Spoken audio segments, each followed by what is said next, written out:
আমি ফজা পাগলারে নিয়ে এপিসোড বানাইতেছিলাম। ফজা পাগলা যে ভুয়া মুক্তিযোদ্ধা এটার প্রমাণ সহ। কারণ কয়েকদিন আগে নূর বলছিল ফজলুর রহমানের মতো মুক্তিযোদ্ধারা এই দেশটাকে উপহার দিচ্ছেন, তাই এই মুক্তিযোদ্ধাদের বেলুনটা চুপসায় দেওয়া দরকার ছিল।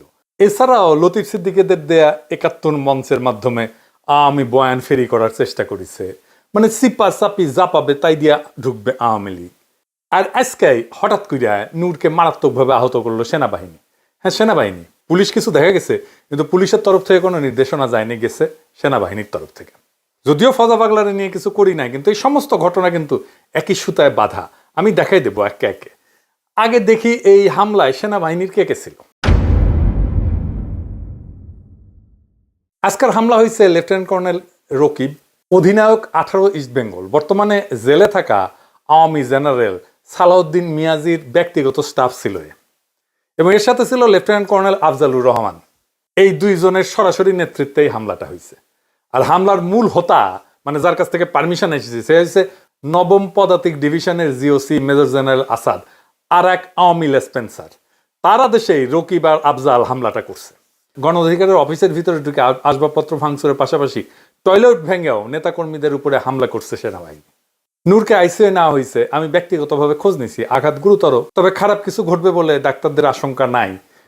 এবং আইসিইউ আসলে নেওয়া অবস্থার অবনতির জন্য না, বরং অবনতি যেন আরো না হয় তার আগাম ব্যবস্থা হিসেবে এটা করা হয়েছে। আমি সবাইকে আহ্বান করব, নূরের দ্রুত আরোগ্যের জন্য আপনারা সবাই দোয়া করবেন, যেন বেচারার কোনো ধরনের সমস্যা না হয়। নূরকে এমনভাবে পেটানো হয়েছে যা আগে কখনো কোনো রাজনৈতিক দলের প্রধান নেতাকে করা হয়নি, সেটা যত ছোট দলই হোক না কেন। গণ অধিকারের অফিসে কেন হামলা করলো? পেটানোর পরে জুলাই আন্দোলনের পক্ষের একটা রাজনৈতিক দলের অফিসে আর্মির হামলা এই প্রথম। কেন করলো এটা আমরা মিলাই দেখবো। এখন প্রশ্ন হইতেছে যে কেন হইল। বিশেষ করে নূর যখন ওয়াকারের পক্ষে সবসময় দাঁড়াইছে, আর্মির পক্ষে দাঁড়াইছে সবসময়, হাসনাতের সাথে যখন ওয়াকারের সে বিতর্ক হইল না, নূর ওয়াকারের স্পোক্সম্যান হয়ে উঠলো। সে কইল ওয়াকারের ডাকে যায় নাই, ছাত্র নেতারা নিজে নিজেই গেছে। দেখেন ওই সময় নূর কি বলছিল সেটা একটু বলি। মানে আর্মিরে পাম দিয়া নূর বলছিল 5ই আগস্টের অভ্যুত্থানে সেনাপ্রধান ওয়াকারুজ্জামান গুরুত্বপূর্ণ ভূমিকা রাখছিলেন। 90 স্বৈরাচার এরশাদকে যেভাবে তৎকালীন সেনাপ্রধান নুরুদ্দিন খান জানাই দিয়েছিলেন, মিস্টার প্রেসিডেন্ট আপনাকে ক্ষমতা ছাড়তেই হবে। বর্তমান সেনাপ্রধান ওয়াকারুজ্জামানও কিন্তু শেখ হাসিনার আত্মীয় হইয়াও তাকে 4ই আগস্ট জানাই দিয়েছিলেন, প্রধানমন্ত্রী আপনাকে ক্ষমতা ছাড়তে হবে।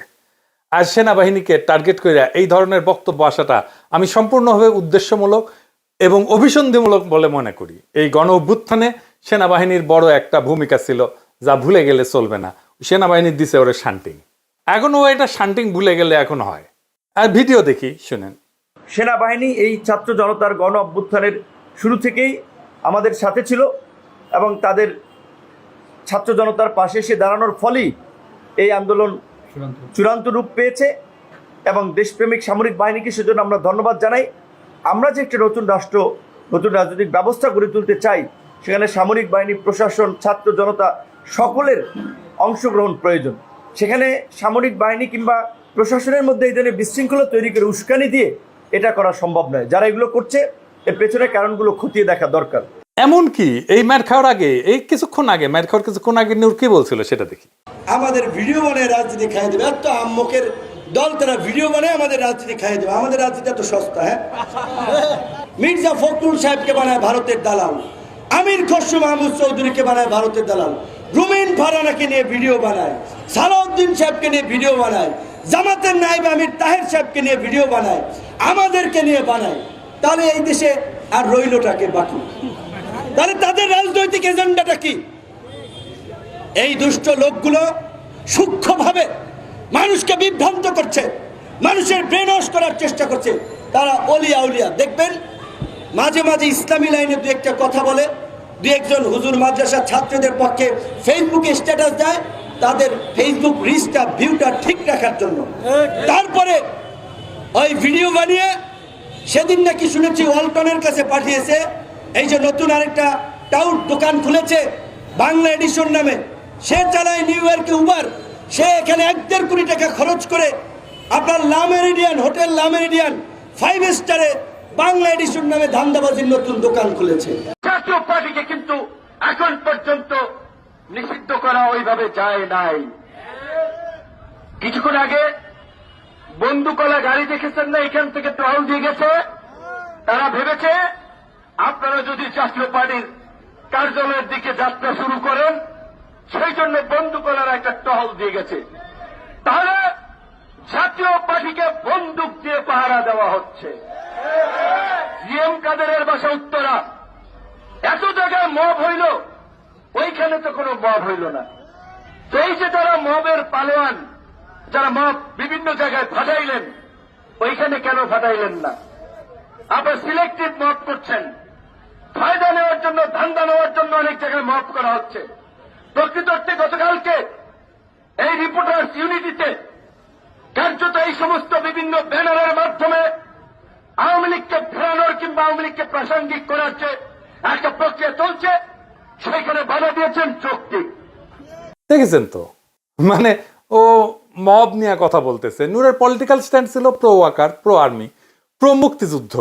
কয়েকদিন আগে প্রফেসর ইউনূসের সরকারকে ব্যাকল সরকার বলছে। দেখেন এই এক বছরে এই যে কি বলবেন, ব্যাককুল সরকার বলবেন না আহম্মক সরকার বলবেন, এক বছরে কোন জায়গায় নির্বাচিত প্রতিনিধি নেই। ইউনূসের কার্যালয়ে ঘেরায়ের হুঁশিয়ারি দিছিল নূর। ভাঙচুর ভাওতাবাজি বাদ দিবেন। ডিসেম্বরের মধ্যে আহত পরিবারকে 8 লক্ষ টাকা এবং নিহত পরিবারকে 1 কোটি টাকা করে আপনারা যদি সহায়তা দিতে ব্যর্থ হন, জানুয়ারিতে আমরা প্রধান উপদেষ্টার কার্যালয় ঘেরাও করবো। আমরা তার মানে গণ অভ্যুত্থানের যে সরকার, সেটার বিরুদ্ধে আর্মির পক্ষে নূরের সবসময় অবস্থান ছিল, যেটা ইন্ডিয়া এবং আওয়ামী লীগের একটা কাঙ্ক্ষিত অবস্থান। এই সরকারকে মেরুদণ্ডহীন এবং দুর্বল বলছে। বলছে 11 মাসে নাকি তারা, মানে প্রেসিডেন্ট সরকার স্বপ্নকে দুঃস্বপ্নে পরিণত করছে। ডক্টর ইউনূসকে নিয়ে আমরা অনেক আশাবাদী হয়েছিলাম, অনেক স্বপ্ন দেখেছিলাম এবং স্বপ্নের বাংলাদেশ বিনির্মাণ করতে চেয়েছিলাম, কিন্তু 11 মাসে আমাদের স্বপ্ন দুঃস্বপ্নে পরিণত হয়েছে। এই কথা আরো 6 মাস আগেও বলছে, যখন মাত্র 5 মাস হয়েছে সরকারের ক্ষমতা নেওয়ার। দেখেন, শুনেন। 5 মাসেও সরকার এখন পর্যন্ত বিভিন্ন পরিস্থিতির নিয়ন্ত্রণে খুব দক্ষতার পরিচয় দিতে পারে নাই। আবার বলতেছে লেজে গবরে করে ফেলছে 10 মাসে। মানে সে বলতেই আছে, সে 5 মাস পর থেকে এই সমস্ত আলাপ দিতেই আছে। এমনকি এই সরকারকে পুনর্গঠনের দাবি জানাইছে নূর। বলছে যে এই অন্তর্বর্তীকালীন সরকার মানুষের আকাঙ্ক্ষা অনুযায়ী কাজ করতেছে না, বেশি অক্ষম হইলে ক্ষমতা ছেড়ে দিতেও বলছে। শোনেন, ডক্টর মোহাম্মদ ইউনূসকে বলবো, আপনি যদি কোনো সমস্যা বোধ করেন, আপনি যদি রাষ্ট্র পরিচালনায় কোনো চ্যালেঞ্জ বোধ করেন, সমস্ত রাজনৈতিক দলের শীর্ষ নেতৃবৃন্দকে আপনি ডাকেন, তাদের সাথে খোলামেলা আলোচনা করেন। আজকে আমরা সমস্ত রাজনৈতিক দল যদি এই সরকারকে সাপোর্ট না করি, সরকার টিকতে পারবে না। এমনকি এটাও বলছে অন্তর্বর্তী সরকারের ক্ষমতা হস্তান্তর শান্তিপূর্ণ হবে কিনা সেটা তার সন্দেহ আছে। তার মানে এরা মাইর খাবে। দেখলেন তো, মাইর খাওয়ার আগেও কথা বলছে মব নিয়ে, যে জিএম কাদেরের বাসার সামনে কেন মব হইল না। আবার শোনান এডিটর সাহেব। জাতীয় পার্টিকে কিন্তু এখন পর্যন্ত নিষিদ্ধ করা ওইভাবে যায় নাই। কিছুক্ষণ আগে বন্দুকওয়ালা গাড়ি দেখেছেন না, এখান থেকে টহল দিয়ে গেছে। তারা ভেবেছে আপনারা যদি জাতীয় পার্টির কার্যালয়ের দিকে যাত্রা শুরু করেন সেই জন্য বন্দুকওয়ালারা একটা টহল দিয়ে গেছে, তাহলে জাতীয় পার্টিকে বন্দুক দিয়ে পাহারা দেওয়া হচ্ছে। জিএম কাদেরের বাসা উত্তরা, এত জায়গায় মব হইল, ওইখানে তো কোনো মব হইল না। তো এই যে তারা মবের পালোয়ান, যারা মব বিভিন্ন জায়গায় ফাটাইলেন, ওইখানে কেন ফাটাইলেন না? আবার সিলেক্টিভ মব করছেন, ফায়দা নেওয়ার জন্য, ধান্দা নেওয়ার জন্য অনেক জায়গায় মব করা হচ্ছে। হাসিনা 2024 নির্বাচনের আগে এই নূর কিন্তু জাতীয় পার্টির অফিসে গিয়ে মিটিং করছে জাতীয় পার্টির সাথে। জি, কিন্তু কেন নূর জাতীয় পার্টি নিয়ে বিশেষ করে সোচ্চার হয়ে উঠলো, এটার কোনো ব্যাখ্যা কিন্তু আমি খুঁজে পাই নাই। একটা কারণ হইতেই পারে ব্যক্তিগতভাবে ওর সাথে কোনো সমস্যা আছে। আরেকটা কারণ হইতে পারে জাতীয় পার্টির নেতারা পয়সাওয়ালা মানুষ, তাদের সাথে টাকা পয়সার আবার কোনো লেনদেনের ব্যাপার আছে কিনা সেটা আমি জানি না। তো জাতীয় পার্টির সাথে দৃশ্যমান সমস্যা শুরু হয় 2024 নভেম্বরে রংপুর থেকে। নূরের পার্টির বিভিন্ন জায়গায় জাতীয় পার্টির অফিসে হামলা কিন্তু করছে নূরের দলের লোকেরাই। এইবার আসেন আমরা কয়েকটা ঘটনা মিলাই দেখি, হয়তো কিছু সূত্র আমরা পাবো। আসিফ নজরুল এই হামলার নিন্দা জানাইছে, প্রেস সচিব বলছে ন্যাক্কারজনক হামলা। তার মানে এইটা সরকারের ইচ্ছায় হয় নাই, সরকার জানেই না যে এমন একটা ঘটনা ঘটতে যাচ্ছে। এটা করছে ওয়াকার নিজে। ওয়াকার যেটা করবে এই পরিকল্পনাটা কি আর কাউকে জানাইছে? আমার অনুমান ওয়াকার এটা জামাত আর বিএনপিকে জানাইছে। কারণ জামাত আর বিএনপির বিবৃতিতে আর্মির কথাটা নাই। কেন নাই? তারেক রহমান মবের কথা বলছে এমন ভাবে যেন মব করতে গেছে নূরেরা। আর তারেক রহমানের ইংরেজিতে লেখা স্ট্যাটাসের বাংলা হইতেছে, আমি পড়ে শুনাইতেছি, বাংলা করে শুনাইতেছি। বিএনপি নুরুল হক নূরের উপরে হামলা এবং কাকরাইলে ঘটে যাওয়া সহিংস ঘটনার তীব্র নিন্দা জানাচ্ছে। কি কি ঘটছে সেটা কিন্তু বললো না। দেখছেন, আমরা গণতান্ত্রিক উত্তরণের একটা অত্যন্ত সূক্ষ্ম সময় রয়েছি, যার প্রথম ধাপ হলো জাতীয় নির্বাচন। সম্মিলিতভাবে আমাদের নিশ্চিত করতে হবে যেন আজকের মতো অস্থিতিশীল পরিস্থিতি ছড়িয়ে না পড়ে এবং আমাদেরকে গণতন্ত্রের পথ থেকে বিচ্যুত না করে। মানে সে আশঙ্কা করতেছে, তারেক রহমান আশঙ্কা করতেছে যে এই ঘটনা ছড়াই যাবে সারা দেশে, জাতীয় পার্টির অফিসগুলোর উপরে হয়তো হামলা হবে। এবং এই অস্থিতিশীল পরিস্থিতি কে করলো? করছে তো তার জোটের লোকেই, তাই না? গণতন্ত্রকামী সব পক্ষ, যার মধ্যে বিএনপি এবং তার মিত্ররা অন্তর্ভুক্ত, মানে নূরের দলের কথা বলতেছে, তাদের সংযম এবং সহনশীলতা প্রদর্শন করতে হবে। গত বছরের গণ আন্দোলনের প্রকৃত চেতনা জাগ্রত রাখতে হবে। দেশকে বর্তমান অস্থিরতার শৃঙ্খল থেকে মুক্ত হইতে হবে। বাংলাদেশকে আগায় নিতে হইলে আমাদের এই যে মবের সংস্কৃতির বিপরীতে সতর্ক থাকতে হবে। আইনের শাসন প্রতিষ্ঠা করতে হবে এবং একটা শান্তিপূর্ণ স্থিতিশীল দেশ গড়ে তুলতে হবে। কেবল জনগণকে গণতান্ত্রিক পথে ক্ষমতায়ন করা এবং সবার জন্য ন্যায় বিচার, সমতা ও মর্যাদা নিশ্চিত করার মাধ্যমেই আমরা ঐক্যবদ্ধ জাতি হিসেবে সাফল্য অর্জন করতে পারি।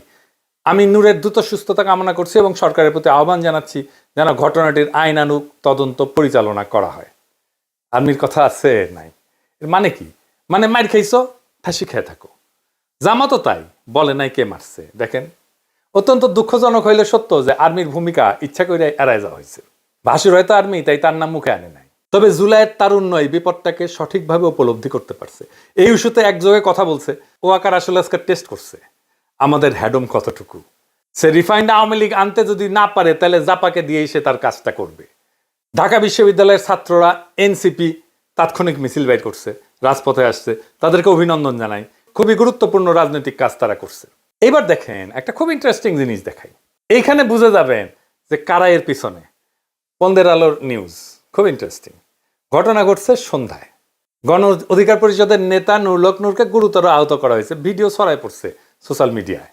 আর প্রথম আলো রাত 11:09 রিপোর্টে নূরের নাম পর্যন্ত নাই। এইটা সে টাইমটা দেখায় দেন। পুরা রিপোর্টটা করছে পুলিশের বরাতে। কেন কেন এটা এড়ায় গেল প্রথম আলোর মতো পত্রিকা? এইবার কানেকশন গুলো ধরতে পারতেছেন? মানে পুরা গেমটা খেলছে ইন্ডিয়া। ফজা পাগলারে মাঠে নামানো, লতিফ সিদ্দিকীরা মাঠে নামালো, আনিস আলমগীরকে মাঠে নামালো, আব্দুল নূর তুষারকে মাঠে নামানো, পান্নাকে মাঠে নামানো, গুলিস্তানে আওয়ামী লীগের ঝটিকা মিছিল, এই সবই একই সূত্রে গাথা। নিঃশব্দে বাংলাদেশ আরাক 111-এর পর থেকে হাঁটতেছে। আজকে ওয়াকার বুঝাই দিছে প্রফেসর ইউনূসের সরকার সে তো দেনা। আর তার এটা বুঝাইতে নূরকে স্যাক্রিফাইস করতে হয়েছে। একজনকে পিটাইতে হইতো রাজনৈতিক নেতা, গুরুত্বপূর্ণ রাজনৈতিক নেতা সবাই চেনে কাকে? নূর। কারণ মনে করছে নূর এত ডিসক্রেডিটেড হয়েছে যে ওরে পিটাইলে জনগণ খুশি হবে। হয় নাই, উল্টা হয়েছে। উল্টা জনগণ নূরের পাশে দাঁড়াইছে। পিটায় ওয়াকার তার ক্ষমতা দেখাইলো যে আমি কি করতে পারি, আমার অ্যাডম দেখো।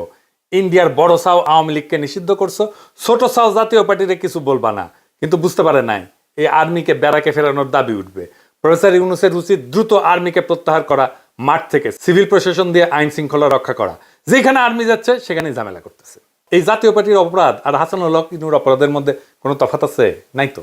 জাতীয় পার্টির সকল শীর্ষ নেতাদের অবশ্যই গ্রেপ্তার করা উচিত। তারা অনেকেই হাসিনার মন্ত্রী ছিল। তো এখন আমাদের করণীয় কি? ইন্ডিয়ার রাজনৈতিক স্বার্থ রক্ষাকারী দল এবং শক্তিসমূহ যারা আওয়ামী লীগ, জাতীয় পার্টি, 14 দলভুক্ত সব কয়টা ফ্যাসিস্ট পার্টিকে নিষিদ্ধ করার উদ্যোগ গ্রহণ করতে হবে। গণ অভ্যুত্থানে নেতৃত্ব প্রদানকারী শক্তিসমূহ এবং পক্ষ অবলম্বনকারী রাজনৈতিক দলগুলোকে অতি দ্রুত একসাথে বসতে হবে। যেখানে বিএনপি, জামাত ইসলাম, এনসিপি সহ খুনি হাসিনা সরকারের উৎখাতের আন্দোলনের সহযোগী অন্য দলগুলোর ঐক্যবদ্ধভাবে ফ্যাসিবাদের দোসর এবং ইন্ডিয়ার এজেন্ট জাতীয় পার্টি এবং 14 দলকে নিষিদ্ধ করার কর্মসূচি দিতে হবে। আজকের এই হামলা কেবল নূরের মাথা ফাটানো না, নূরের গায়ে লাঠি পড়া না, এটা আমাদের গণস্বপ্নকে ভাঙার চেষ্টা। সেনাবাহিনী আর ভারত পুষ্ট দোসরেরা ভাবছে যে ভয় দেখায় ছাত্র জনতাকে চুপ করানো যাবে, কিন্তু তারা ভুল করছে।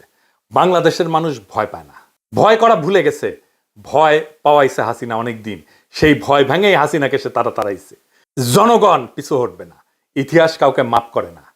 আওয়ামী লীগ, জাতীয় পার্টি, 14 দল যে যার রঙে রাঙায় নিজেদের বাঁচাইতে চাইতেছে, তারা সবাই 2024-এর জুলাই বিপ্লবের পরাজিত শক্তির দোসর। আজকে বাংলাদেশকে রক্ষা করতে হইলে এই দোসরদেরকে নিষিদ্ধ করতে হবে। সেনারা ব্যারাকে ফিরুক, আইন শৃঙ্খলা রক্ষা করবে জনগণের সরকার, সিভিল প্রশাসন জনগণের প্রশাসন। আমরা চাই ভারতের দালালি থেকে মুক্ত একটা স্বাধীন রাষ্ট্র, আত্মমর্যাদাশীল রাষ্ট্র। আজকে সকল গণতন্ত্রকামী শক্তিকে এক টেবিলে বসতে হবে। বিএনপি, জামাত, এনসিপি, ছাত্র সমাজ সবাই মিলে ঘোষণা দিতে হবে, আমরা ফ্যাসিবাদের শেষ চিহ্ন মুছে দেব। ফ্যাসিবাদের সহচর সকল রাজনৈতিক শক্তিকে আমরা বাংলাদেশের রাজনীতি করতে দেব না। আমরা ভারতের দালালি ভাঙবো। আমরা বাংলাদেশের ভবিষ্যৎ নতুন করে লিখব। যত আঘাত আসুক, যত ষড়যন্ত্র হোক, ইতিহাসের চাকা আর পেছনে ঘুরবে না। ইনকিলাব জিন্দাবাদ।